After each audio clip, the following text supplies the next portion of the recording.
Bismillahirrahmanirrahim. Assalamualaikum warahmatullahi wabarakatuh. Selamat siang semuanya.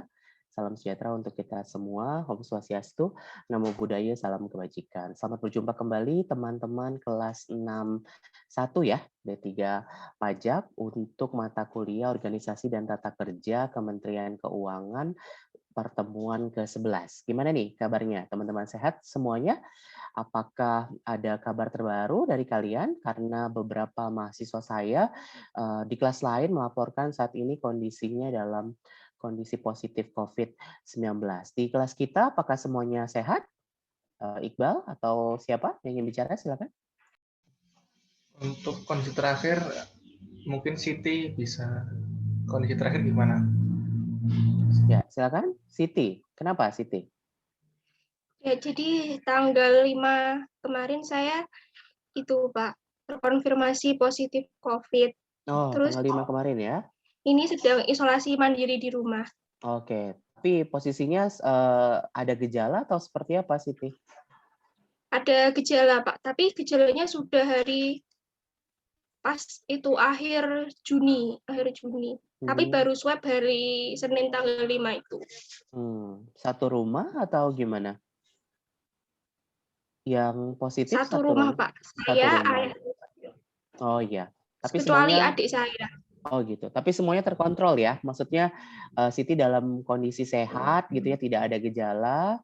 Jadi tetap bisa mengikuti perkuliahan gitu. Ada gejala Pak, tapi sekarang sudah berkurang gejalanya daripada yang dulu seminggu yang lalu.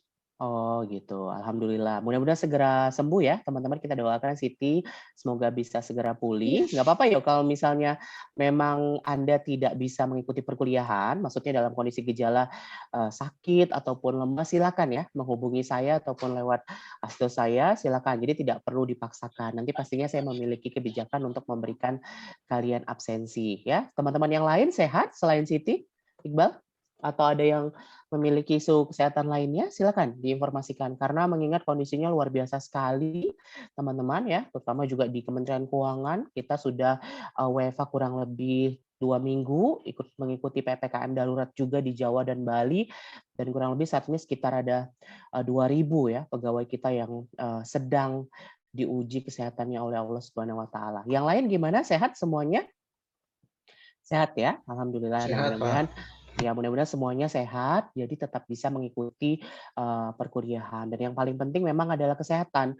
Karena kalau kalian itu sehat, gitu ya, secara fisik dan mental, maka kalian dapat mengikuti perkuliahan dengan baik. Ya, terutama untuk masa-masa sekarang, tinggal beberapa pertemuan lagi sebelum UAS. Saya minta Anda fokus untuk menjaga kesehatan fisik dan juga mental kalian. Ya, kalau ada beberapa masalah di dalam kehidupan gitu ya, itu bisa pelan-pelan dinikmati gitu ya, karena memang setiap manusia itu ada ujiannya. Ya, begitu ya teman-teman ya. Baik, hari ini sesuai dengan rencana pembelajaran studi kita akan mempelajari kembali mengenai organisasi dan tata kerja. Nah, 2 pertemuan minggu ini dan juga minggu depan adalah khusus mengenai tadi ya, institusi idamannya siapa, Ana kemarin yang saya tanyakan ya, dan juga mungkin semuanya teman-teman yang memiliki mimpi untuk dapat bekerja di Kementerian Keuangan, khususnya di Direktorat Jenderal Pajak. Nah, hari ini dan minggu depan kita akan mempelajari khusus tentang DJP yang hari ini saya pisahkan menjadi 2, di mana pertemuan pada hari ini saya akan membahas mengenai kantor pusat, ya, kantor pusat Direktorat Jenderal Pajak, dan minggu depan kita akan mempelajari tentang kantor-kantor vertikal dan juga UPT-UPT yang ada di DJP. Ya, saya langsung mulai saja ya, teman-teman. Baik, untuk DJP sendiri, tadi teman-teman sudah bisa lihat bahwa memiliki noble mission ya, sebagai salah satu institusi yang berada di bawah naungan Kementerian Keuangan yang memiliki tugas sebagai unit penghimpun penerimaan dan juga pengaturan mengenai teknis administrasi dan perpindahan di bidang perpajakan. Nah, DJP sendiri sama seperti unit eselon 1 lainnya di Kementerian Keuangan, itu diatur melalui peraturan Menteri Keuangan. Jadi ada beberapa PMK untuk perubahan maupun organisasi tata kerja lingkup DJP. Jadi kita udah tahu ada PMK 217 tentang OTK Kementerian Keuangan, ada beberapa perubahan perubahannya. Terakhir di PMK 184 2020 itu adalah organisasi ataupun reorganisasi DJP untuk wilayah kantor vertikal. Jadi itu baru akan ada di minggu depan. Nah, hari ini kita belajar tentang kantor pusat ya,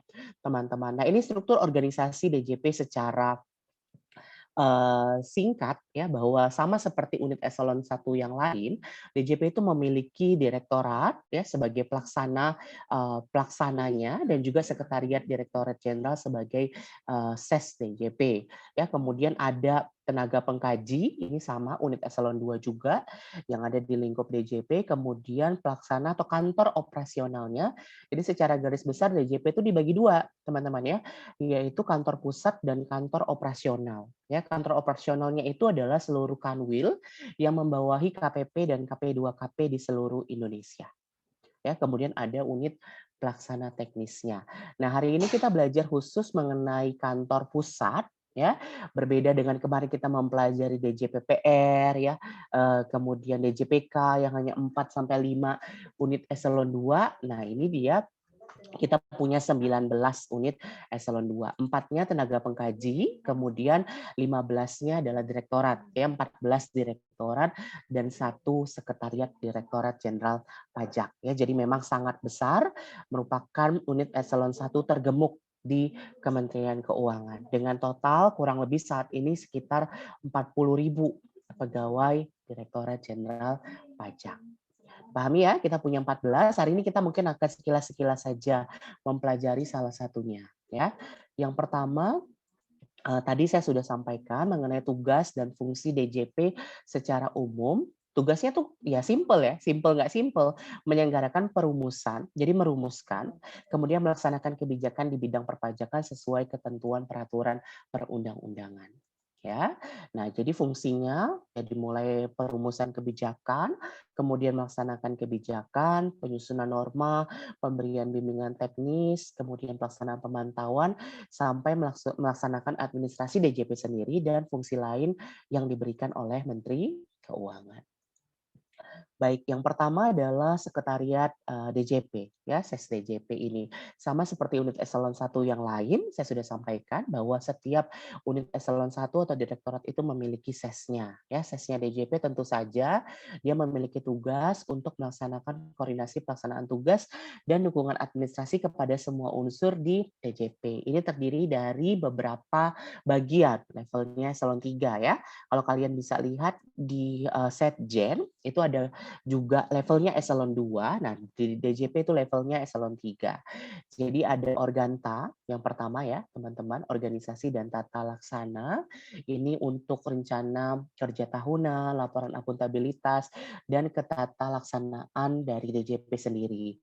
Ada 3 eselon 4-nya, yaitu sebagian organisasi, tata laksana, dan sebagian pengukuran kinerja.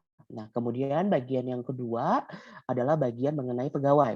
Ya, ada perencanaan, pengembangan, dan pemberhentian pegawai. Dari namanya saja teman-teman sudah tahu bahwa ini bertugas untuk merencanakan dan juga melakukan pengembangan, layanan pengembangan, peningkatan kapasitas dan pemberhentian pegawai. Jadi ada beberapa subbagiannya ya, ada 4 subbagian di bagian perencanaan, pengembangan dan pemberhentian pegawai. Ya, kemudian ini bagian mutasi dan kepangkatan tersendiri. Ya, ini untuk mutasi karena banyaknya pegawai DJP itu mutasi kepegawaiannya sampai dibagi menjadi 3 subbagian. Ya, ini dibagi menjadi wilayah ya, wilayah Jawa, kemudian wilayah beberapa daerah yang lain masuk ke mutasi kepegawaian 2 dan 3. Kemudian bagian keuangan, ini biasa untuk mengurusi pengelolaan keuangan di lingkup kantor pusat, bagian perlengkapan, kemudian di bagian umum. Ya, bagian umumnya termasuk dalamnya bagian protokol, bagian sarpras, dan juga bagian urusan dalam di lingkup kantor pusat Direktorat Jenderal Pajak. Dipahami ya, teman-teman ya? Cukup gampang untuk ses DJP-nya. Nah, kemudian kita masuk yang pertama adalah Direktorat Peraturan Perpajakan 1. Ini fungsi dan tugasnya sama seperti Biro Hukum. Ya, jadi mereka melakukan proses perumusan kebijakan dan membuat standarisasi teknis di bidang peraturan perpajakan. Jadi DJP itu punya direktoratnya 2, yaitu PP1 dan PP2. Bedanya apa? Kalau PP1 dia itu untuk KUP. Ya, KUP, penagihan, PPN, PPNBM, serta pajak tidak langsung lainnya dan juga PBB. Itu untuk PP1. Ya, fungsinya adalah itu. Subdirektoratnya tadi sesuai dengan fungsinya, dia ada tentang KUP dan juga tentang PPN industri, kemudian PPN perdagangan jasa dan pajak tidak langsung lainnya, kemudian subdirektorat PBB. Ya, kemudian satu direktorat itu di setiap kantor pusat dibantu oleh subbagian tata usaha. Ini levelnya adalah eselon 4. Masuknya dia bisa di salah satu eselon 3-nya. Jadi kalau untuk tata usaha di PP1 itu masuknya ke PBB ya, di bawah Kasubit PBB, Peraturan Pajak Bumi dan Bangunan. Itu untuk PP1, teman-teman. Nah, kemudian ini adalah PP2. PP2 itu sama, berlaku untuk melakukan standarisasi teknis dan rumusan peraturan di bidang PPH ya, PPH. Kemudian dia juga berdasarkan PMK 87 itu ada fungsi baru yang dilaksanakan oleh Direktorat PP2 ini, yaitu fungsi advokasi ataupun pemberian bimbingan pelaksanaan advokasi lingkup DJP. Jadi bantuan hukum ya, misalnya ada pegawai yang mengalami kendala hukum atau kantor yang mengalami kendala hukum, nah itu dibantunya oleh PP2. Teman-teman ya. Jadi fungsinya adalah fungsi Biro Advokasi di lingkup DJP adanya di PP2. Ya, ini subdit-subditnya sekilas-sekilas saja. Jadi advokasi itu dibagi menjadi beberapa seksi ya, advokasi 1, 2, 3, 4. Ini lawyer-nya DJP ada di direktorat ini. Dipahami ya, teman-teman? Untuk 2 direktorat, PP1 dan PP2. Nah, kemudian kita masuk ya ke pemeriksaan dan penagihan atau P2. Direktorat Pemeriksaan dan Penagihan ini dari nomenklaturnya saja teman-teman sudah bisa tahu ya bahwa tahapan dari proses pengawasan perpajakan dan kepatuhannya adalah dari pemeriksaan dan penagihan. Jadi tugasnya adalah untuk membuat kebijakan, melaksanakan kebijakan dan memberikan standarisasi teknis di bidang pemeriksaan dan juga penagihan pajak. Ya, jadi dia membaginya dari mulai perencanaan pemeriksaan, ini satu subit sendiri, di dalamnya ada beberapa eselon 4, itu pembagiannya dari perencanaan pemeriksaan WP pribadi, kemudian WP badan, dan strategi pemeriksaan. Kemudian untuk yang kedua adalah teknik dan pengendalian pemeriksaan. Jadi ini spesifik kepada pengendaliannya ya teman-teman. Jadi mulai dari tekniknya, kemudian quality control dan evaluasi pemeriksaan dilaksanakan oleh subdirektorat ini. Nah, yang menarik adalah adanya subdirektorat pemeriksaan transaksi khusus. Anda mungkin sudah belajar bahwa di dalam perlakuan dan pengenaan perpajakan itu terdapat transaksi-transaksi khusus yang diperlukan satu kompetensi dan keahlian khusus, sehingga ada pemeriksaan dengan kategori tertentu ya yang dibagi menjadi pemeriksaan transaksi perusahaan grup ya. Jadi misalnya ada anak dan juga induk perusahaan, itu ada transaksi khusus di sana ya, misalnya ada hubungan istimewa ya ataupun adanya penyerahan PPN, itu dilakukan oleh transaksi perusahaan grup ini, seksi pemeriksaan ini. Kemudian pemeriksaan WP sektor sumber daya alam. Nah, ini juga diberikan satu seksi sendiri, dan yang terakhir adalah transaksi mengenai transfer pricing dan juga transaksi khusus lainnya berkaitan misalnya dengan transaksi-transaksi perpajakan, model-model transaksi khusus.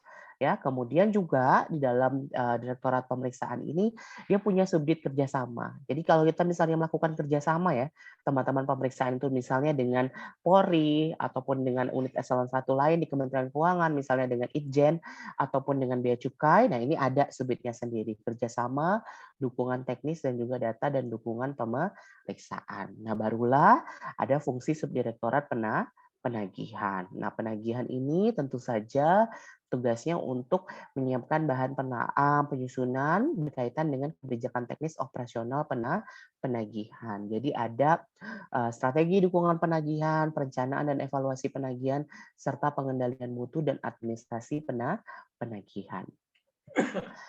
Nah, dari 4 ya, Sesdirjen, kemudian PP1, PP2, dan P2, pemeriksaan dan penagihan. Ada pertanyaan sampai sini Anda sudah belajar 4 ya yang berada di kantor pusat kita. Ada pertanyaan berkaitan dengan ini?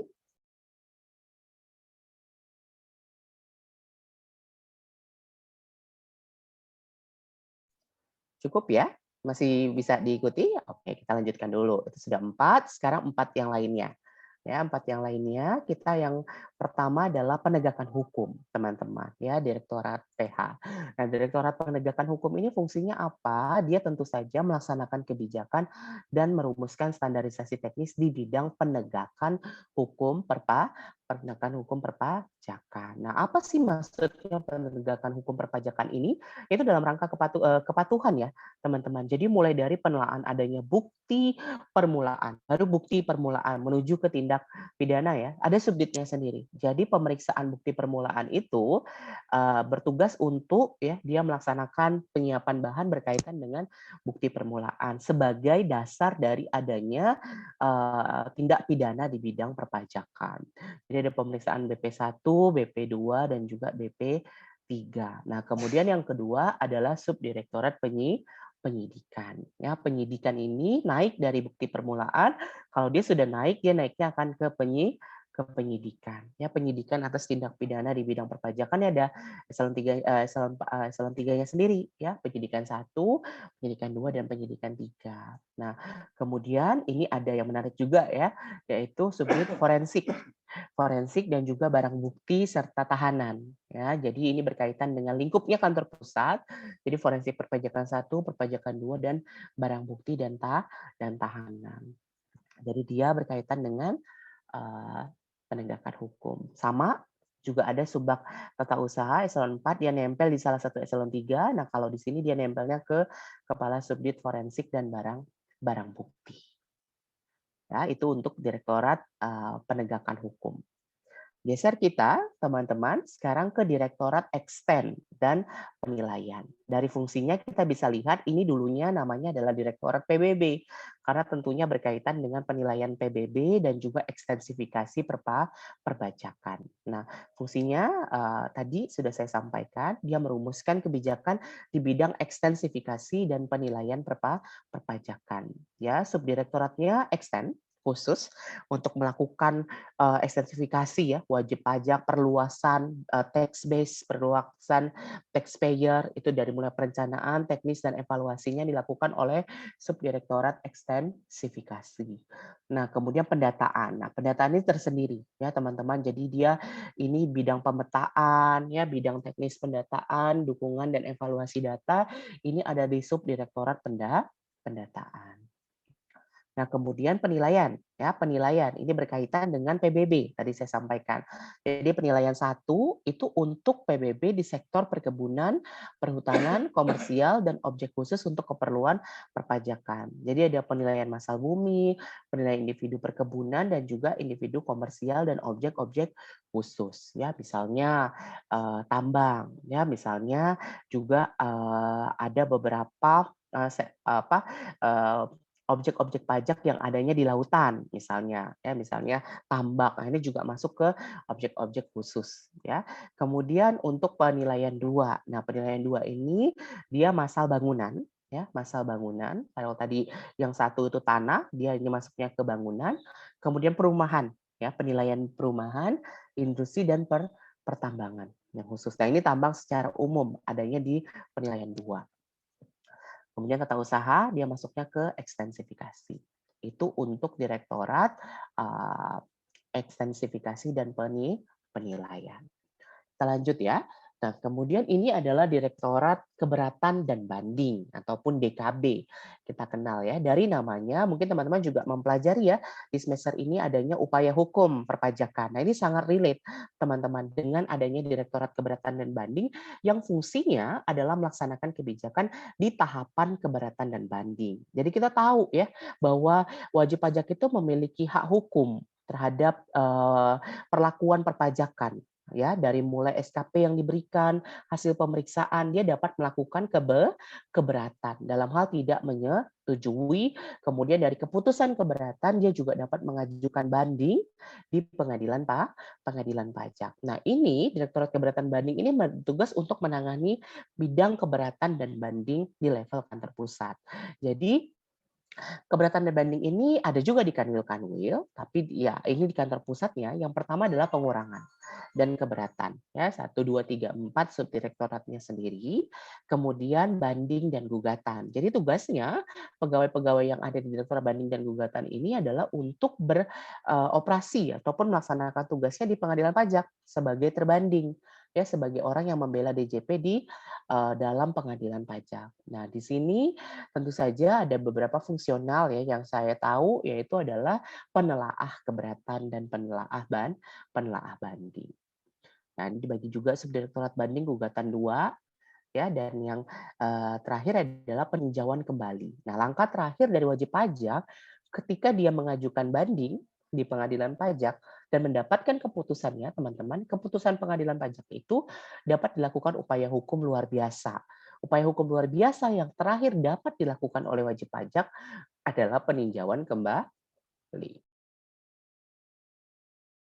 Nah, jadi DJP punya ya PK, kemudian evaluasi. Evaluasi terhadap banding, gugatan, dan peninjauan kembali. Jadi kita menelaah nih apakah hasil dari pengajuan banding WP itu kita seringnya kalah atau seringnya menang. Nah, ini menjadi juga evaluasi apakah sengketa-sengketanya itu sama aja tiap tahun. Apakah loophole dari aturan-aturan kita itu menjadi sasaran empuk ya bagi pengajuan banding di pengadilan pajak. Nah, ini dilakukan oleh Subdirektorat Peninjauan Kembali dan Evaluasi. Ya, teman-teman ya.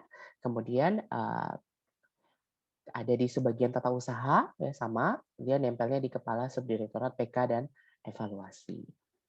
Kita geser lagi, nah ini ke potensi kepatuhan dan penerimaan ataupun direktorat PKP. Kalau kalian nanti kenal di DJP itu ada namanya direktorat PKP.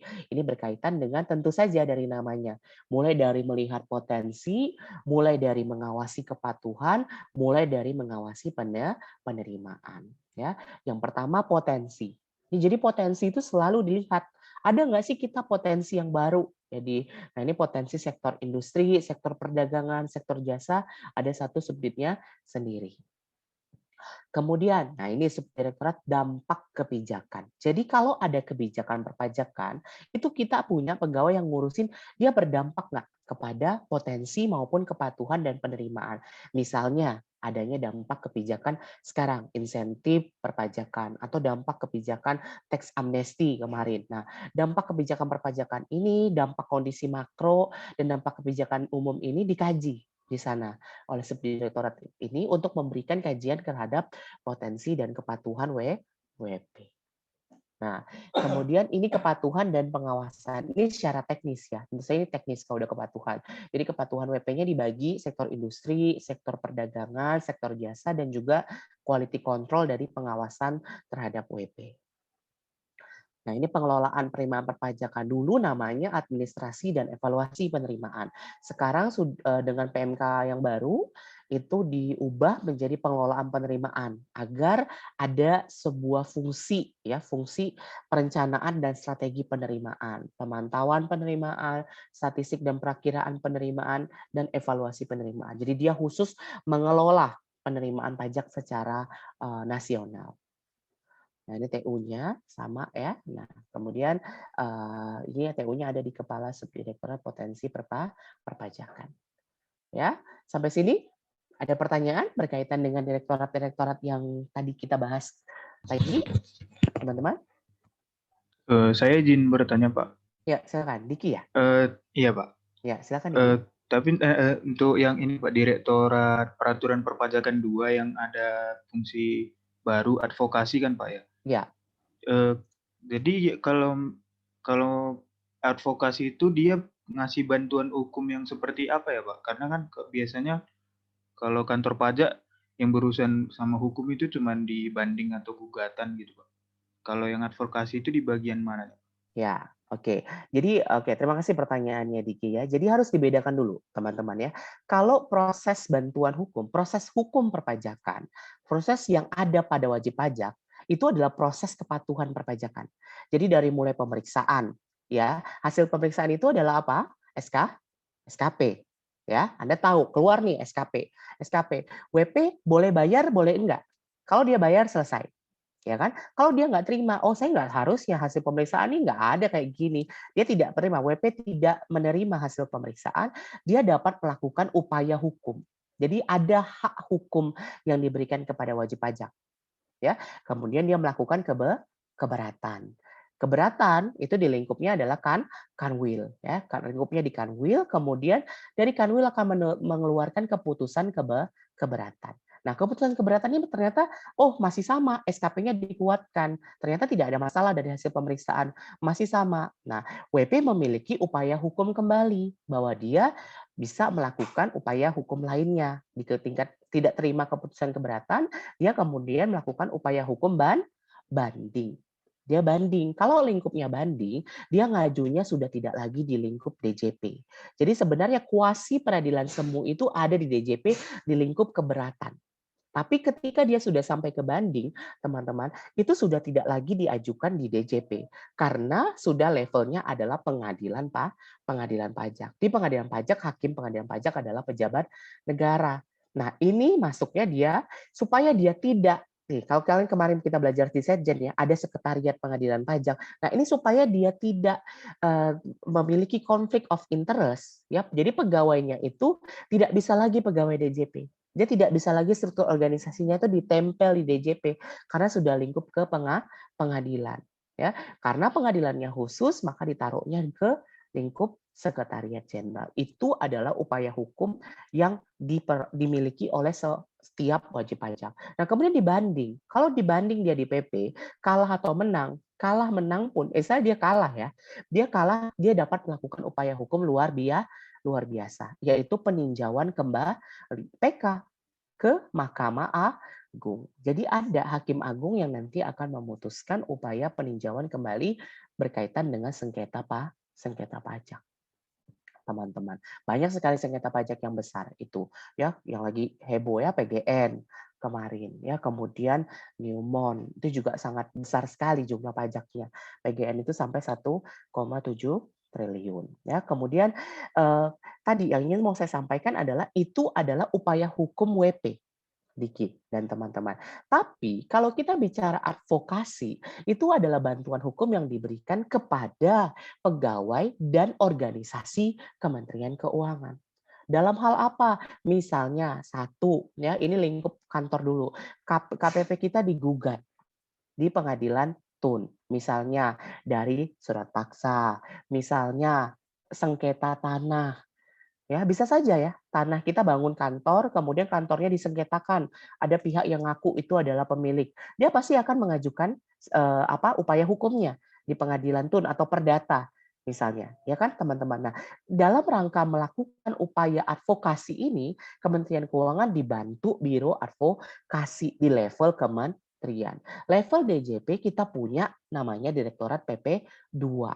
Untuk membantu, misalnya ada KPP yang bermasalah ya, sengketa tanahnya misalnya. Kemudian juga dari sisi individu. Jadi kalau misalnya Anda menjadi pegawai DJP, suatu saat misalnya Anda membutuhkan bantuan hukum, silakan. Tapi ketentuannya sudah jelas. Saya nggak akan lari teknis ya, Diki. Tapi secara umum pastinya bantuan hukum yang diberikan adalah ketika pegawai itu tidak dalam rangka melaksanakan pidana. Tentu saja yang berkaitan dengan kewenangannya. Jadi kalau misalnya Anda ditangkap KPK atau ada pegawai DJP yang ditangkap KPK, misalnya itu tidak akan diberikan bantuan hukum. Karena jelas dia sedang dalam proses pidana, teman-teman, yang berkaitan dengan kewenangannya sebagai pegawai DJP. Mana mungkin kita bisa membela orang yang jelas-jelas ditangkap karena korupsi. Jadi Gayus itu tidak diberikan layanan advokasi. Tapi kalau misalnya Anda Anda memiliki masalah berkaitan dengan konflik-konflik di dalam, misalnya ada istri kedua simpanan, ngajuin gugatan ataupun melapor kepada pengadilan, misalnya berkaitan dengan harta gonogini di dalam persidangan. Nah, ini dimungkinkan untuk memperoleh bantuan advokasi bagi Anda. Atau Anda punya masalah perdata, misalnya ya dengan keluarga ataupun dengan apa, itu Anda bisa meminta sepanjang masuk di dalam lingkup upaya ataupun layanan advokasi yang diberikan oleh Direktorat PP2 maupun dari Biro Advokasi. Kalau Biro Advokasi levelnya udah kementerian. Jadi misalnya kayak kemarin saya bilang, kalau STAN digugat, STAN kan lagi digugat lagi ya, teman-teman kan? Nah, STAN lagi digugat lagi karena yang DO tidak terima. Nah, itu lingkupnya bisa, itu lingkupnya sudah besar, lingkupnya sudah di Biro Advokasi. Tapi kalau misalnya nanti levelnya kecil, KPP ini digugat misalnya, atau kepala kantor ini digugat, surat paksanya digugat, nah itu diberikan bantuannya oleh Biro Advokasi yang ada di Direktorat PP2. Dipahami ya, teman-teman? Diki, gimana menjawab? Terus Pak, sebelum yang PMK 87, fungsi ini tugasnya siapa Pak? Nah, sebelum PMK 87 itu namanya adalah bantuan hukum. Jadi memang tidak spesifik ke arah advokasi. Kenapa?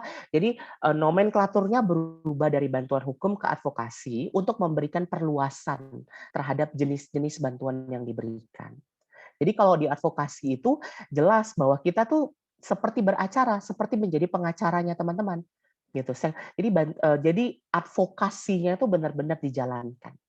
Jadi hanya dari perluasannya saja. Kalau bantuan hukum itu seolah-olah masih lingkupnya di bawah advokasi, tapi kalau sudah namanya advokasi, itu lingkupnya benar-benar advokat yang dapat beracara di pengadilan. Kira-kira seperti itu. Pahami Terima kasih ya Pak. ya? Menjawab ya, teman-teman ya? Jawab, Pak. Ya, ada lagi berkaitan dengan tadi beberapa direktorat yang kita pelajari? Tunggakan banding, potensi, ya, gampang ya. Itu secara nomenklatur dan dengan penjelasan saya, teman-teman pasti akan mendapat jawabannya. Jadi kalau misalnya hubungannya PBB, udah pasti tuh kalian ngarahnya ke extend. Tentang penerimaan udah pasti kalian ngarahnya ke PKP. Udah pasti tentang upaya hukum keberatan banding WP, levelnya pasti di DKB.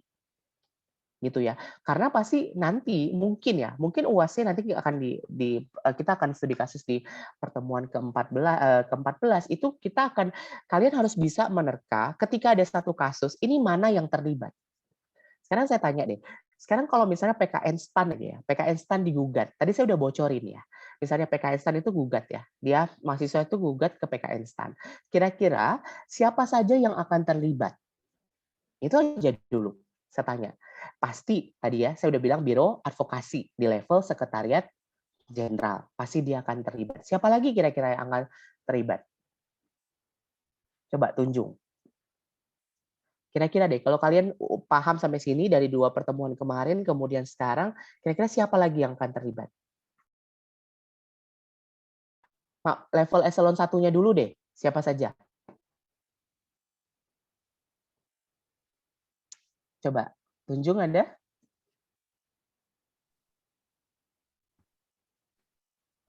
BPPK mungkin Pak. Ya, udah pasti Kepala BPPK. Kenapa? Kenapa? Nah, kasih saya argumen logis.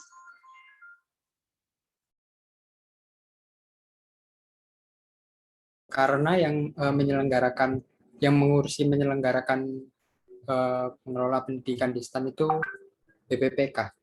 Ya, karena tentu saja karena PKN STAN itu adalah BLU yang pertanggungjawabannya ada di kepala BPPK. Jadi secara organisasi kita sudah pasti tahu bahwa kepala BPPK itu pastinya akan terlibat. Satu itu, ya. Kemudian kedua, apalagi?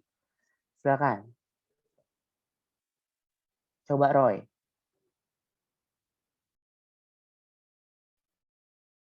Mungkin Pak Direktur Pak sebagai pimpinan dari PKN STAN itu sendiri Pak. Nah, itu level eselon 2-nya, ya kan, dibawa dari kepala BPPK, ya. Kemudian kalau kita tadi maunya pasti yang akan terlibat adalah Biro Advokasi. Nah, Biro Advokasi itu dia di bawah mana?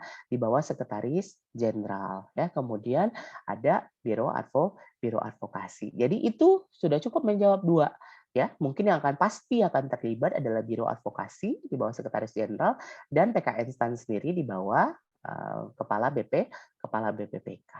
Itu yang akan menjadi salah satu ini. Cuma bisa nggak ada yang lain? Kira-kira siapa yang punya pendapat? Kira-kira unit eselon 1 yang lain itu bisa terlibat di dalam ini?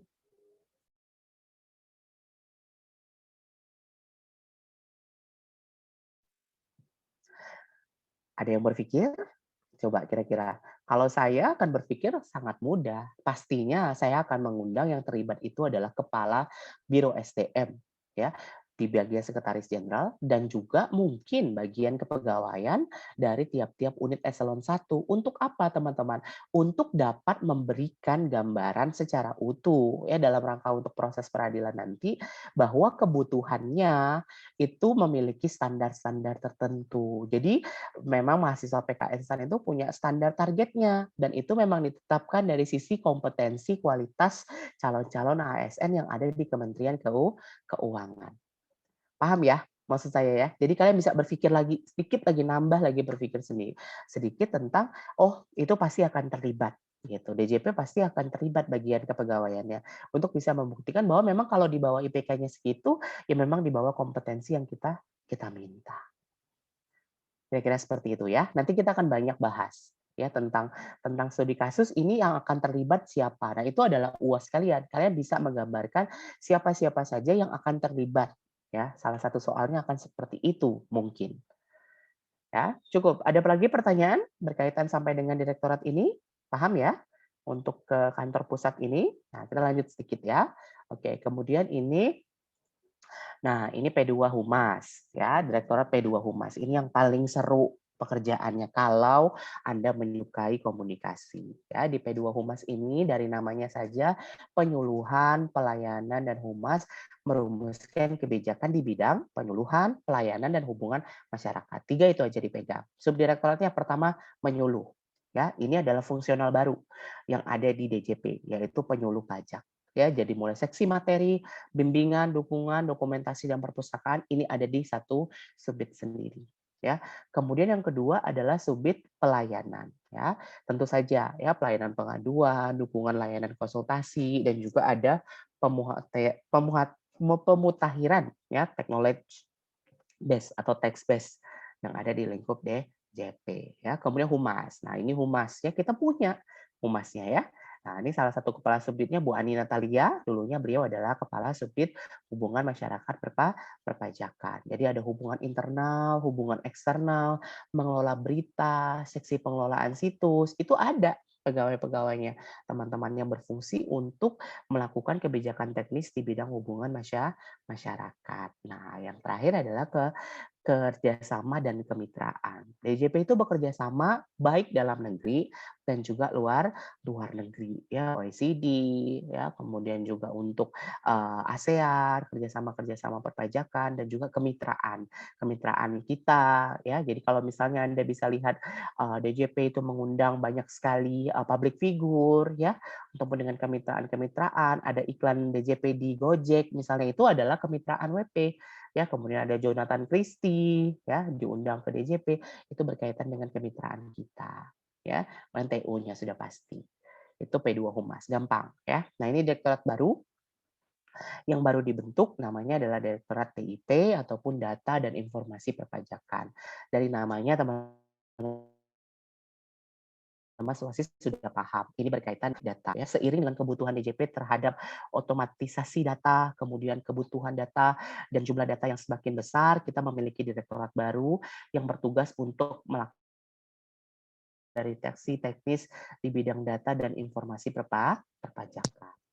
Nah, subbidnya tata kelola data dan informasi, dari mulai perancangan strategis, perancangan arsitektur informasi, evaluasi, ini ada satu subbid sendiri. Kemudian pengelolaan data internal, ini berkaitan dengan data kita, data internal, jadi ada beberapa seksi tentunya. Kemudian yang paling penting di sini ada rekonsiliasi data, penerimaan dan juga utang. Jadi dengan bank, dengan para bank stakeholder, ini ada rekonsiliasi data penerimaan. Kemudian data eksternal, ya, data-data eksternal ini juga dalam rangka kerjasama juga ada ya di sini ya, penerimaan, pengimpunan dan pertukaran data eksternal kita ya dengan bank tentu saja ya, dengan beberapa stakeholder misalnya lembaga keuangan.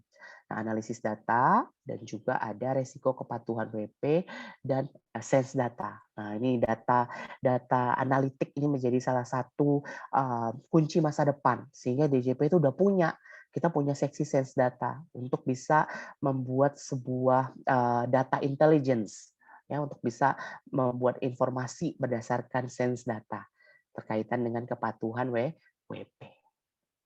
Itu untuk TIP berkaitan dengan data. Nah, kalau TIK, ini satu direktorat lagi ya. Nah, TIK namanya ada teknologi informasi dan komunikasi. Dia relatively tentang teknisnya di bidang TIK. Makanya ada yang disebut dengan sistem informasi. Ya, mulai dari program, mulai dari pengembangan aplikasi, arsitektur sistem informasinya, ini ada di sini. Ya, pengembangan sistem perpajakan, ya, Anda mungkin tahu kita sedang menjalankan atau sedang menuju ya sebuah tax core, ya, database perpajakan nasional yang sedang dilaksanakan. Ya, di sini sangat besar peran dari Direktorat TIK ini ya, teman-teman ya. Saya rasa ini sekilas saja berkaitan khusus dengan teknologi dan informasi di Direktorat Jenderal Pajak. Nah, ini KI. Ya, atau dulu namanya adalah KITSDA, Kepatuhan Internal dan Transformasi Sumber Daya Aparatur. Ini tentu saja kalau ada di KPP, Anda kemarin ketemu ada KI dan umum, nah ini KI level kantor pusat. KI tentu saja melaksanakan kebijakan di bidang kepatuhan internal, ya, kepatuhan internal. Jadi quality assurance kita, ya teman-teman ya, jadi internalisasi, pengujian, penjaminan kualitas ini ada di sini.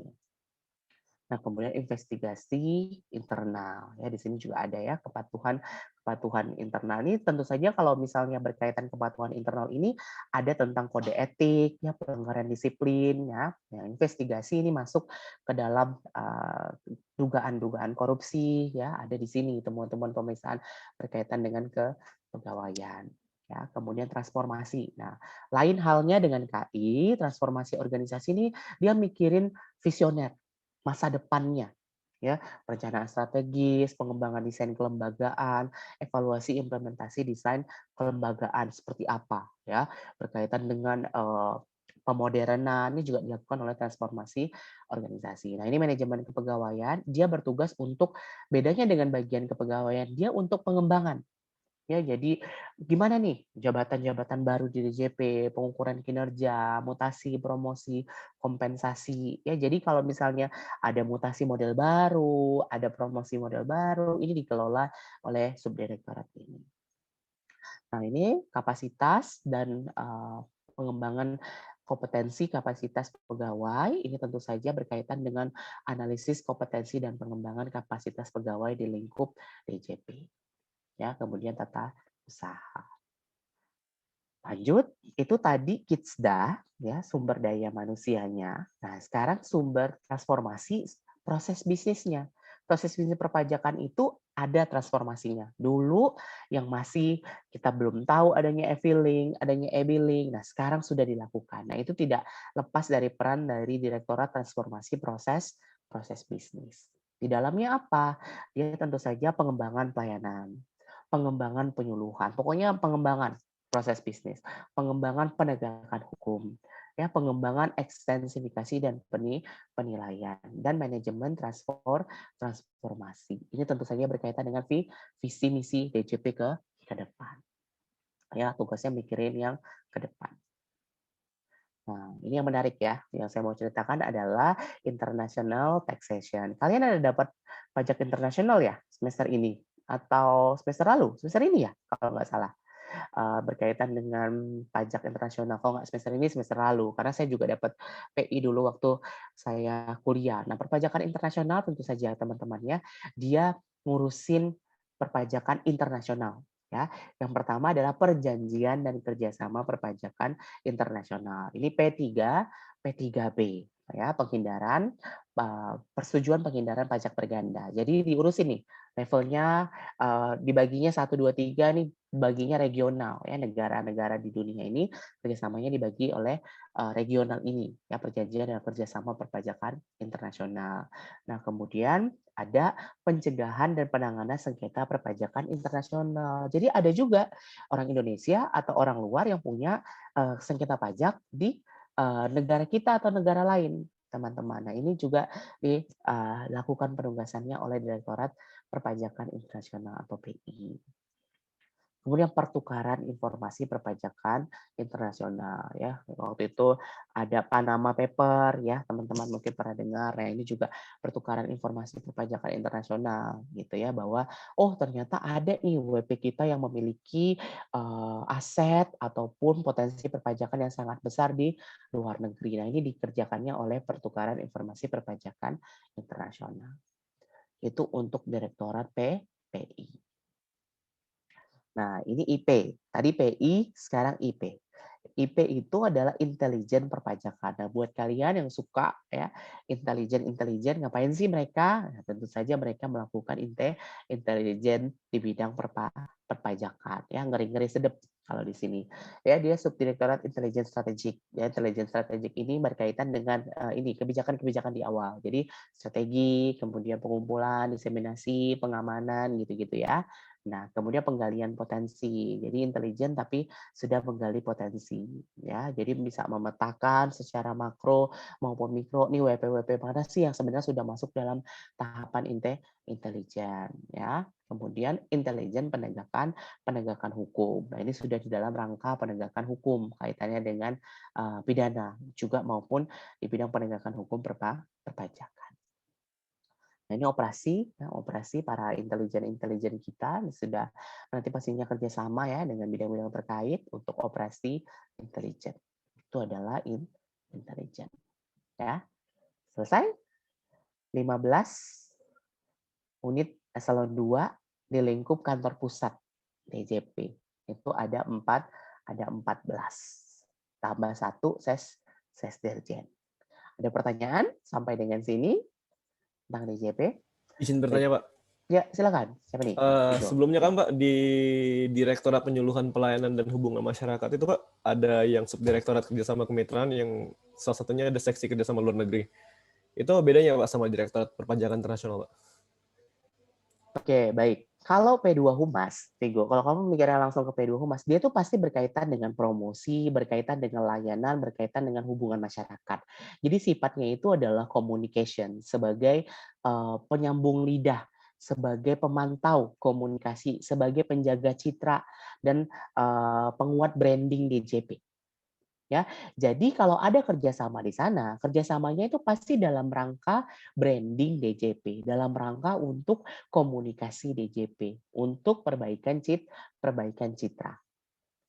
Itu satu. Tetapi kalau kerjasama di dalam perpajakan internasional, itu specifically tentang kerjasama teknis di bidang perpajakan internasional. Kalau perpajakan internasional itu kan banyak ya. Misalnya P3B, perjanjian. Misalnya Indonesia dengan Singapura. Gimana nih supaya WP kita yang ada di luar dengan WP Singapura yang ada di luar itu sama-sama tidak mendapatkan perpajakan berganda.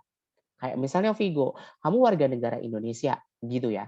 Kemudian kamu nanti gedenya habis dari stan itu nggak mau kerja di Kementerian Keuangan. Kamu pengen kerja misalnya di Ethiopia gitu ya.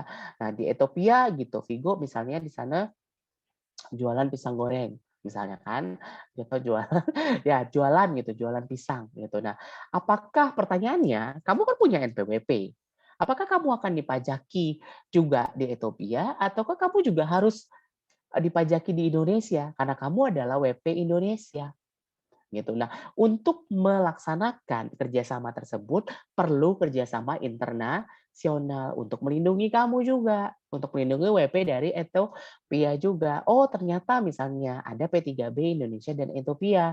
Ternyata dia berdasarkan sumber. Jadi misalnya berdasarkan sumber itu maksudnya apa? Maksudnya berdasarkan sumber penghasilan. Kalau kamu bekerja di Ethiopia jualan pisang goreng, artinya sumber penghasilannya ada di Ethiopia, maka wewenang perpajakannya ada pada pemerintah Ethiopia. gitu aja. Tapi kalau misalnya dia berdasarkan basisnya atau berdasarkan dasar, kamu masih punya tanah, kamu masih ada penyerahan, misal kamu ternyata jualan tanah juga di Indonesia. Nah, perpajakan kamu itu adalah wewenang pemerintah Indonesia. Kayak gitu loh gampangnya. Jadi orang-orang kaya itu nggak simple. Kalau kayak kita boro-boro ya, maksudnya mikirin bisa punya kerjaan di sana. Tapi banyak orang kaya yang punya bisnis tuh banyak, teman-teman. Bisa pribadi, bisa juga perusahaan. Makanya ada BUT, gitu supaya perlakuan perpajakannya itu bisa di negara dia berdomisili, tidak double di negara asal. Tapi harus ada P3B-nya. Harus ada. Itu macam-macam, royalti. Ya, royalti juga ribet. Ya, skripsi saya itu adalah royalti tentang perangkat lunak, teman-teman. Jadi ada software, itu gimana sih ngurusin royalti dan gimana PPh-nya diatur di dalam dan di luar negeri. Nah, itu adalah salah satu penelitian saya tentang royalti. Oh, ternyata royalti harus dilihat P3B-nya.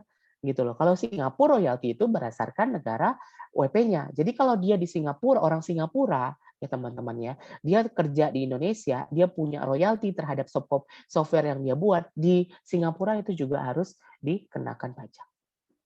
Kayak gitu. Nah, Indonesia juga harus bisa ngurusin masalah royalti itu, ya, royalti merek, royalti macam-macam, ya, hak paten segala macam. Itu banyak sekali unsur potensi perpajakan di sana.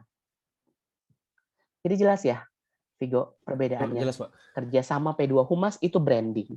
Ya, kerjasama, misalnya tadi ngundang Jonathan Christie gitu ya ke DJP, itu dalam rangka untuk meningkatkan branding, meningkatkan awareness juga ya. Kemudian tax goes to school, tadi pajak bertutur itu juga bagian dari di P2 Humas, teman-teman ya, melibatkan unsur-unsur masyarakat di dalam promosi dan tingkat kesadaran perpajakan. Kayak gitu. Ya. Silakan. Kalau kita ada lagi pertanyaan, teman-teman, berkaitan dengan ini? Saya ingin bertanya, Pak. Ya, silakan, Astri. Ini kamu kok lagi black and white? Iya, Pak. Ya. Saya lebih black and white, Pak. Oh gitu. Ya. Nggak apa ya, Pak? Nggak apa-apa, Untuk silakan. Subdirektorat Operasi Intelijen. Gimana? Itu ada yang harus bertugas kayak namanya enggak, Pak? Harus nyaman, atau di intelijen itu semua datanya didapatkan secara resmi gitu, Pak. Gimana Astri? Saya kurang begitu mendengar. Kamu nanya IP ya, intelijen perpajakan, ya kan? Ya, untuk yang di operasi intelijen itu. Operasi intelijen, oke. Itu ada yang untuk kegiatan penyamaran atau semua data intelijen yang di DJP itu semuanya didapetin secara resmi gitu, Pak. Oh ya, baik. Kalau berkaitan dengan datanya resmi atau enggak, tentu saja ini ya. Kalau kita bicara intelijen, teman-teman, dalam rangka melaksanakan intelijen ya, itu banyak sumbernya, Astri. Jadi mulai dari laporan masyarakat, temuan WP, dari level KP2KP, level KPP itu bisa nemuin yang bisa diintelijen. Itu kan diusulkan ya sampai ke Direktorat IP gitu ya. Bisa melalui jalur resmi dalam artian dari KPP, kemudian berjenjang ke Kanwil, kemudian sampai ke direktorat gitu kan. Itu bisa seperti itu. Tapi juga bisa Direktorat Intelijen Perpajakan itu juga bisa melakukan fungsinya sendiri. Jadi dia bisa juga tiba-tiba dia melakukan iseng ataupun melakukan penyamaran atau apa, bisa, sangat dimungkinkan.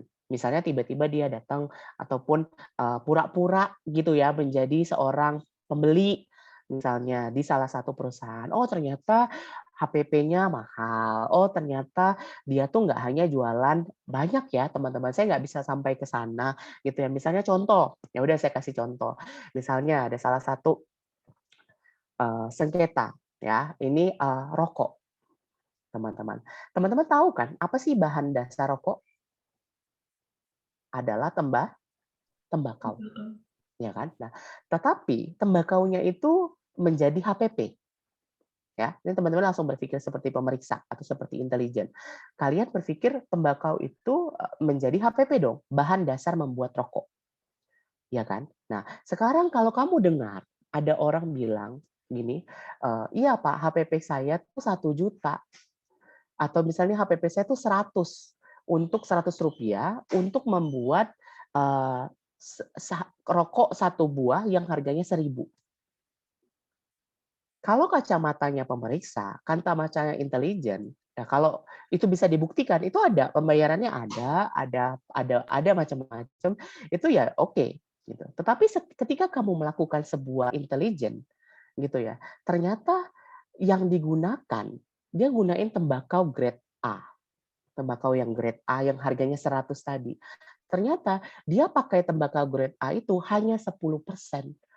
Teman-teman. 90%-nya lagi dia itu pakai tembakau grade E, tembakau busuk.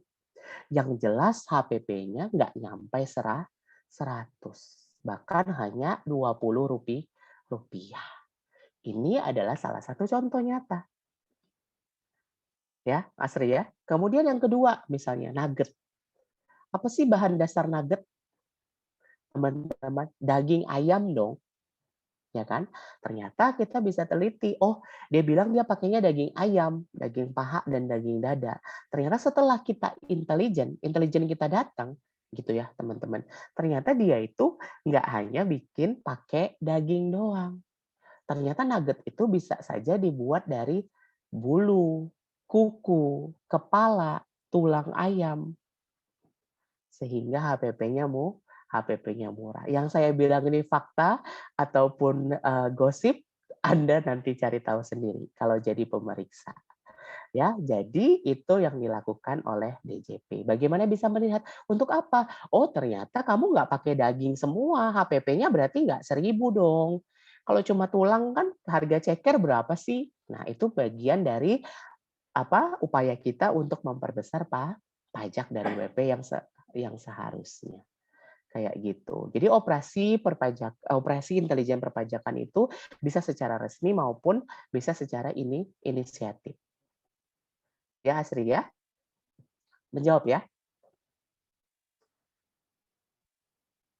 Ya, terima Iya, gitu. Jadi kalau nanti jadi pegawai DJP jangan polosan, teman-teman ya. Jangan polos-polos doang gitu ngelihat WP udah bener gitu ya. Ya, jangan polosan. Gitu ya. Ada juga yang benar-benar gitu loh. Ya, ada banyak WP yang patuh. Gitu, WP yang bandel juga banyak.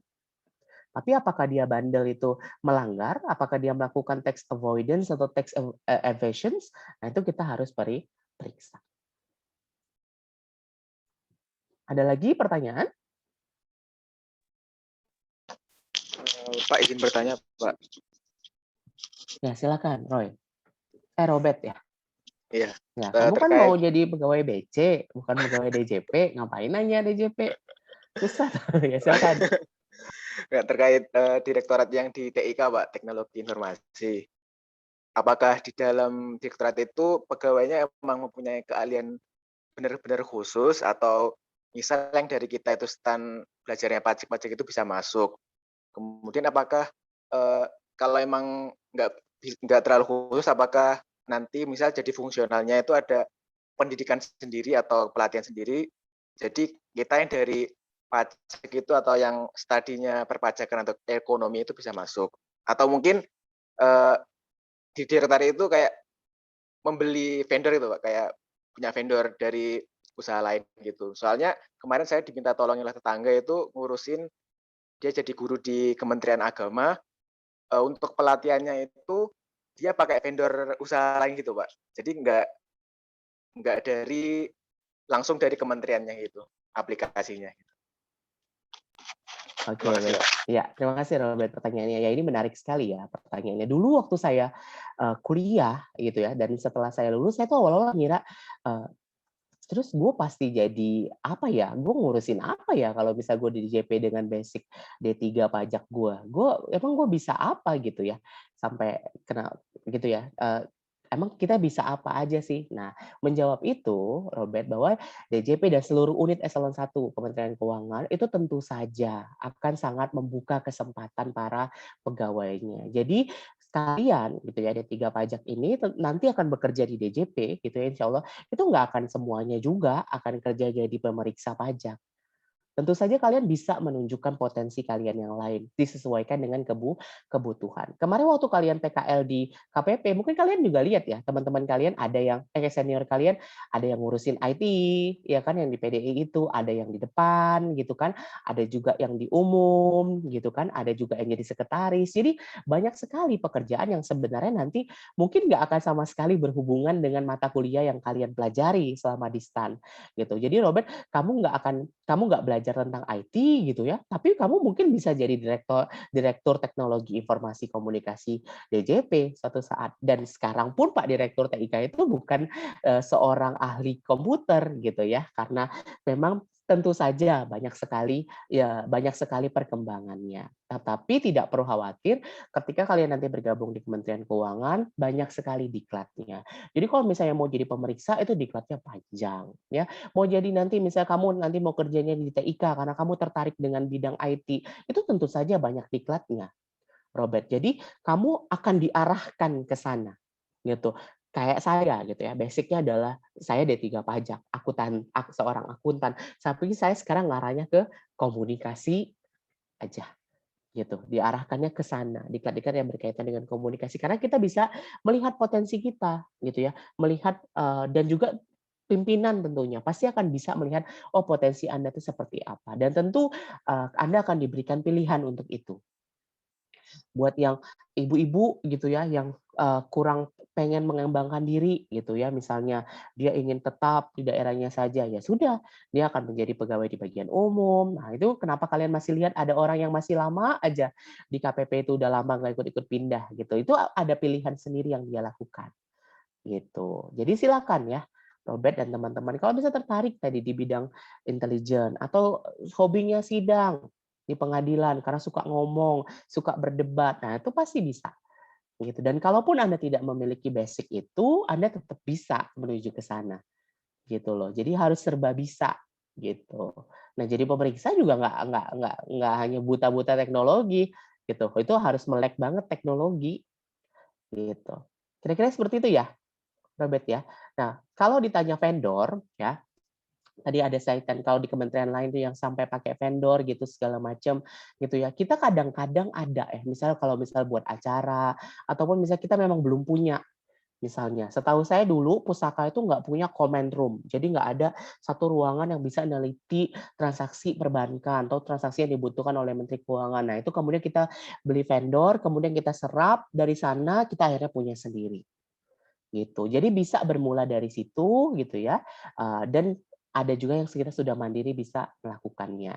Kayak sekarang kita mau bikin tax score, itu juga ada vendornya pastinya untuk melakukan pelaksanaan pengadaan itu. Gitu kira-kira. Menjawab ya, Robert ya? Iya Pak, terima kasih Pak. Iya, jadi nggak usah takut ya teman-teman. Dan sekarang tuh kalau DJP kita udah sangat ini ya, teman-teman tuh bisa tiba-tiba AR, tiba-tiba pemeriksa, balik lagi pelaksana gitu, bisa. Jadi nggak apa ya, nggak statis gitu, dinamis. Tiba-tiba penyuluh gitu, tiba-tiba balik lagi ke Kanwil gitu. Jadi seru gitu. Jadi sangat apa ya, sangat dinamis kalau menurut saya. Gitu. Ada lagi pertanyaan berkaitan dengan apa ya, kantor kayangan ini kalau di istilah di pegawai kita itu kayangan. Kantor pusat itu kantor kayangan. Ya, silakan. Siapa nih? Halo, Ahmad, Pak. Iya, silakan Ahmad. Kan tadi di Exxon 1 ada bidang penyidikan, kemudian di Exxon 2-nya tersendiri yang di Kanwil itu ada PPNS, Pak. Meneliti tentang penyidikan. Nah, untuk penyidikan sendiri di kepolisian juga kan ada bagian penyidikan. Itu ada bagian penyidik itu dari DJP sendiri sama kepolisian itu penyidiknya punya wewenang yang sama atau berbeda, Pak? Ya, terima kasih pertanyaannya, Ahmad ya. Ya jelas, ini berbeda. Nanti kalau misalnya nanti ke minggu depan, kamu tahu bedanya apa. Di levelnya itu adalah level-levelnya. Jadi kalau sudah masuk ke kantor pusat, itu pasti levelnya udah dari Kanwil. Ya, yang dilakukan oleh penyidikan itu. Ataupun yang memang dilakukan ataupun diinisiasi dari kantor pusat itu, dari Direktorat Penyelidikan. gitu. Tapi kalau nanti dia turunnya ke Kanwil itu memang levelnya di Kanwil. WWP-nya tuh di wilayah Kanwil ataupun KPP yang berada di bawahnya. Jadi pembagiannya tuh ada, pembagian tugasnya. Ya, sama kayak keberatan. Ya, teman-teman, keberatan banding itu kan ada, keberatan ada direktoratnya sendiri, keberatan banding. Tapi nanti kalau kalian ke Kanwil, itu ada bagian pengurangan dan keberatan juga. Jadi level keputusan keberatan itu dilaksanakan oleh Kanwil, nanti keberatan yang besar atau bandingnya itu dilaksanakan oleh direktorat di kantor pusat gitu. Untuk teknisnya juga, untuk membimbing, untuk memberikan norma, standarisasi itu dilakukan di kantor pusat gitu. Tapi operasionalnya dilaksanakan di level Kanwil. Paham ya? Dimengerti ya, Ahmad ya? Iya Pak. Ya. Iya. Oke, silakan. Ada lagi atau mau nanya apa lagi? Silakan. Kalau nggak berkaitan dengan kantor pusat juga silakan. Tapi kalau Kanwil dan KPP mungkin minggu depan gitu. Pak, ada nggak kalau anak D3 langsung ke kantor pusat? Ada, tapi jarang. Ya, jarang. Biasanya benar-benar harus taruh dulu di KPP. Jadi memang harus kerja dulu di operasional untuk tahu ke operasional baru ke kebijakan di kantor pusat. Karena di kantor pusat itu dia nggak hanya ngurusin teknis gitu ya, dia juga ngurusin standarisasi saya bilang tadi. Jadi ngurusin kebijakannya gitu. Ya, ada lagi pertanyaannya? Izin bertanya, Pak. Iya, silakan. Siapa nih?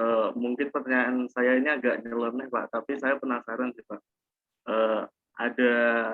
Ada seleksi atau syarat khusus nggak sih, Pak, buat jadi adminnya sosial medianya DJP gitu, Pak?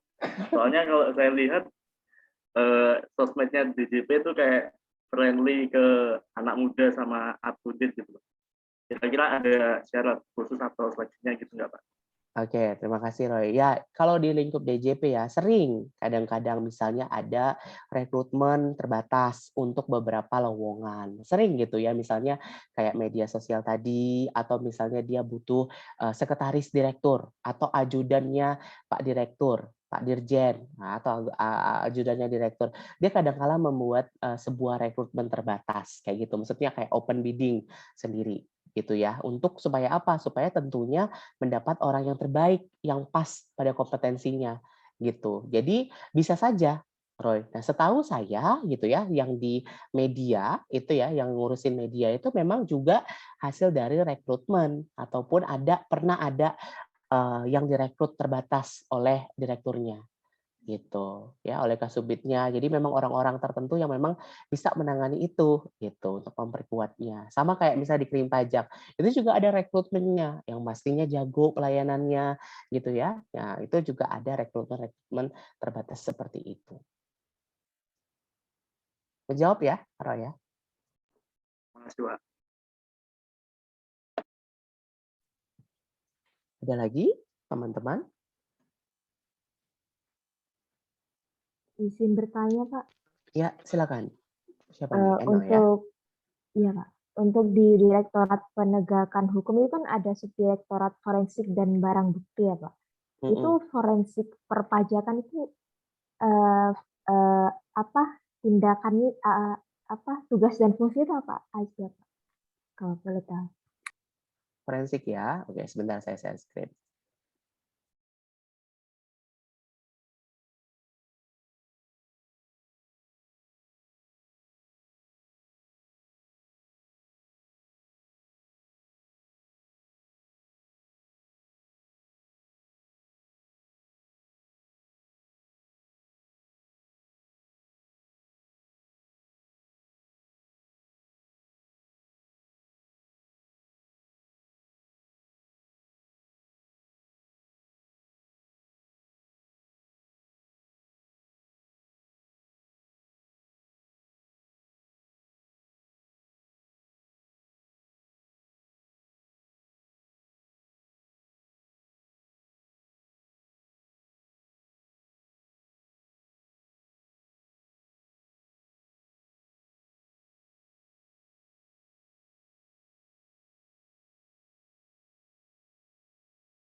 Ya, ini saya belum ketemu ya. Padahal saya tadi nyari untuk yang forensik di ini saya di data saya. Cuma secara gambaran ya, saya belum ketemu ininya, filenya. Tapi secara gambaran yang tadi ditanyakan adalah berkaitan dengan ini ya, forensik ya, subdirektor forensik dan barang bukti gitu. Nah, secara sekilas saya gambarkan. Jadi kalau misalnya forensik perpajakan itu apa sih gitu ya? Forensik perpajakan itu adalah upaya kita untuk bisa melakukan sebuah investigasi terhadap tax crime ya, forensik perpajakan utamanya pada barang-barang bukti yang dapat dimusnahkan ataupun dapat dialihkan. Misalnya adalah database, data perusahaan. Ya, data perusahaan itu kan sangat bisa dimanipulasi, sangat bisa dikerjakan, sangat bisa kemudian diubah, sangat bisa kemudian dilakukan manipulasi gitu ya. Nah, forensik perpajakan ini bertugas untuk memastikan bahwa bukti-bukti dan yang menjadi dugaan dugaan terhadap bukti permulaan tadi hasil dari penyidikan gitu ya, itu dapat dilakukan forensik, dapat disimpan, dapat kita pegang sebagai data ataupun sebagai bukti kita. Itulah yang dimaksud dengan forensik perpajakan. Utamanya dalam tax crime ya, data-data yang dapat dimanipulasi ya. Kemudian barang bukti itu berkaitan dengan barang-barang bukti fisiknya.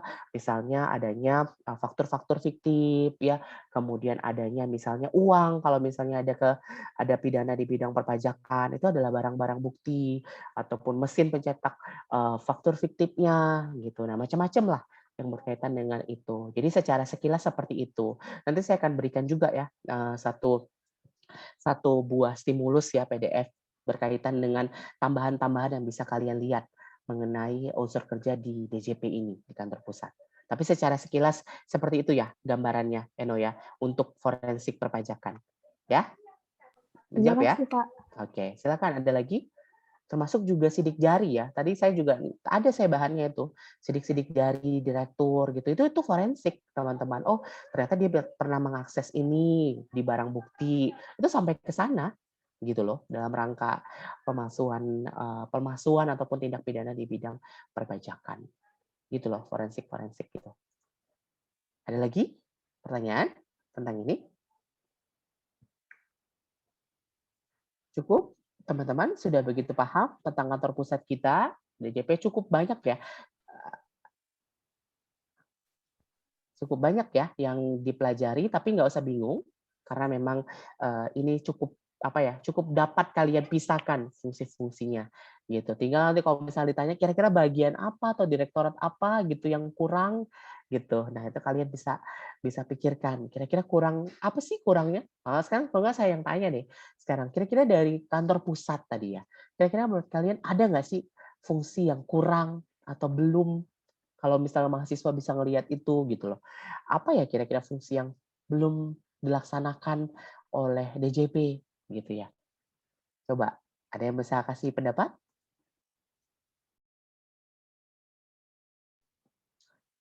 Pendapatnya kalau bagus saya langsung berikan bonus.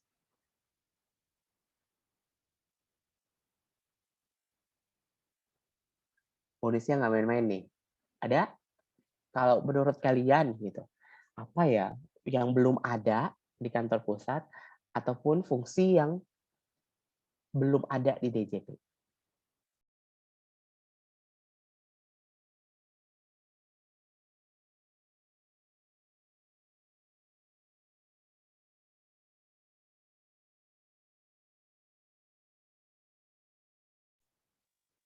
Saya kasih waktu mikir deh, silakan.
Cukup? Apakah sudah ada?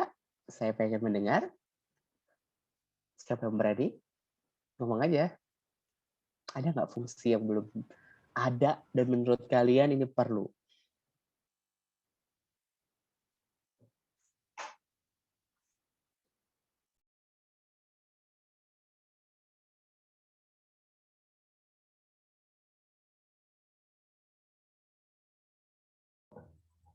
Saya mau coba izin menjawab, Pak. Ya, silakan. Astri ya. Sebetulnya ini masih ada hubungannya sama Subdit Humas Perpajakan.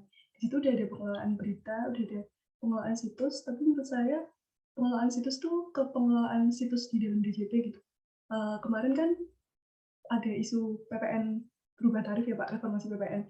Itu belum apa-apa, semuanya belum diketok, semuanya belum difixin, tapi situs-situs luar di sini sebenarnya itu juga masuk ke pengelolaan berita, tapi headline-nya itu kayak menghebohkan masyarakat, terus bikin kayak stigma negatif, terus bikin ini masyarakat tuh jadi punya anggapan buruk gitu. Nah, terus ada juga sebenarnya terkait yang harus dikelola sekarang tuh buzzer menurut saya.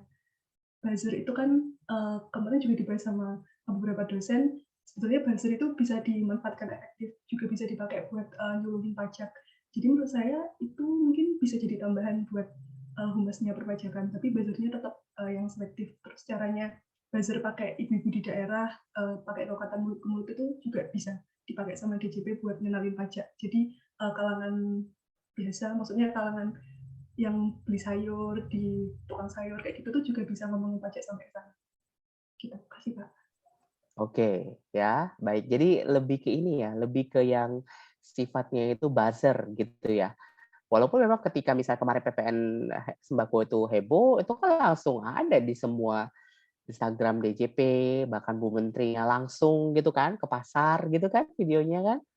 Ya kan? Ya, walaupun tuh ya oke nggak apa-apa ya. Oke, thank you Astri ya idenya.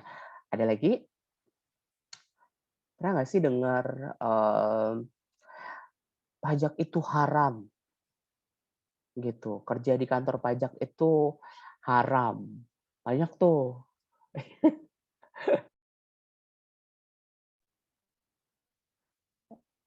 Ada kan? Pernah nggak dengar kayak gitu? Pernah, Ya. Terus gimana? Justru kamu punya ide? Biasanya kamu punya ide nih. Coba. Apa ya yang Pak, belum? tadi saya pernah dengar itu Pak, yang pajak itu haram, terus pegawai pajak masuk neraka itu saya pernah dengar Pak.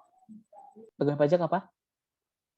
Saya pernah dengar itu Pak, yang pegawai pajak masuk neraka itu Pak. Nah iya. Jadi itu saya mengumpan. Artinya apa ya? Fungsi apa ya? Maksudnya apa sih yang belum, apa sih yang kurang gitu kalau kalian lihat DJP itu kurang apa sih gitu? Kurang kalian gitu ya, yang melengkapinya.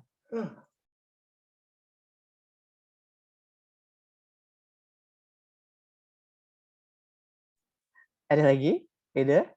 Selain dari ide Astri yang punya pemikiran, saya butuh ide-ide gila gitu yang bisa bilang, Pak DJP itu kurang fungsi ini gitu. Dari yang tadi saya sampaikan, ada nggak yang kira-kira kalian berpikir gitu? Ini tuh belum Pak, ini tuh belum pernah dijalankan sama DJP.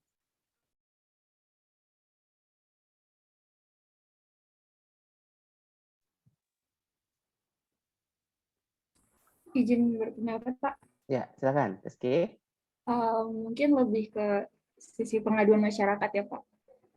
Jadi kayak kemarin kita membahas tentang pelayanan publik kan, mungkin DJP didukung ataupun dibantu oleh ombudsman ya, Pak.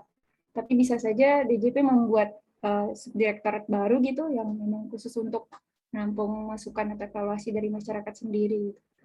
Mungkin itu. Ada kan pengaduan dari level KPP? Level KPP, karena itu kan P2 Humas juga sih, gitu. Ya, maksudnya itu lebih ke ini ya, lebih ke mana sih? Lebih ke keluhannya gitu Pak, jadi langsung ke DJP-nya gitu Pak, gak harus melalui ombudsman gitu Pak. Oh, kan banyak tuh di Instagram, di Twitter kan banyak juga yang ngeluh, oh ya DJP online nggak bisa diakses, butut websitenya, sering banget kayak gitu. Kan kayak gitu kan. Ada lagi nggak? Tapi thank you ya Rizky ya. Ada lagi?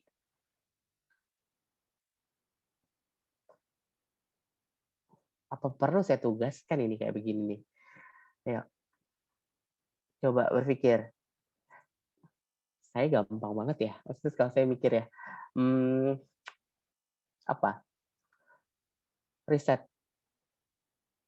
Penting banget loh di negara kita, riset itu. Riset itu adalah bagaimana kita bisa, apa ya, kita tuh bisa nebak gitu ya, yang dibutuhkan sekarang itu apa. Kadang memang udah dijalankan, tapi nggak ini ya, kalau transformasi proses bisnis, tadi dia tuh cuma memperbaiki proses-proses bisnis aja, ya nggak sih? Tapi kita tuh kayak butuh riset sebenarnya yang negara kita ini butuhkan, yang negara kita ini jenis pajak apa yang sebenarnya rakyat ini sukai, atau jenis pajak apa yang aman di negara kita untuk dilakukan dengan tipikal masyarakat kita, itu butuh biaya riset nggak sih? Butuh riset banget nggak sih? Ya kan? Kemudian yang kedua, menurut saya, kalau kalian tadi saya singgung-singgung soal pajak orang pajak masuk neraka, saya rasa butuh ya fungsi bagaimana pendekatan pajak ke masyarakat itu lebih ke pendekatan sosiologis dan pendekatan religius. Ya nggak sih? Maksudnya bagaimana nggak sih kita bisa mendekatkan bahwa pajak tuh sama fungsinya dengan zakat misalnya. Tapi emang ya itu fungsi yang belum dijalankan.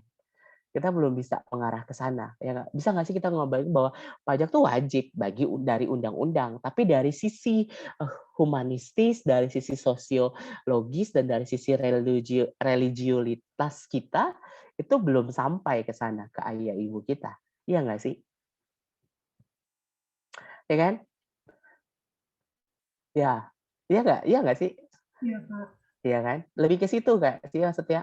Belum ada ya. Kalau ke anak-anak, ke sekolah, kayak kita udah sampai ke sana. Tapi kalau kita buat nyentuh ke kolbu gitu ya, ke kalbu manusia-manusia Indonesia, bahwa ini pajak tuh buat kalian gitu. Walaupun Ustadz Khalid Basalamah tuh bilang kalau pajak tuh nggak ada di Islam gitu kan. Kan kayak gitu kan. Nah, bagaimana orang Indonesia yang hidup tumbuh dari sisi religius, di sisi lain sisinya dia harus tunduk sama pemerintah tuh bisa ketemu.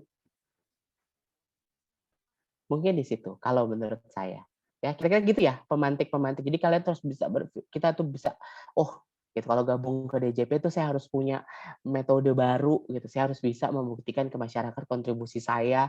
Masa maunya aja dibayar 10 juta setiap bulan tapi nggak punya kontribusi. Harus punya kontribusi. Kira-kira gitu. Ya. Saya rasa cukup ya, teman-teman. Ada lagi pertanyaan berkaitan dengan kantor pusat ini? Nggak ada, cukup. Kalau gitu, memang ada penugasan, ya teman-teman saya akan berikan di penugasan, nanti saya kirim.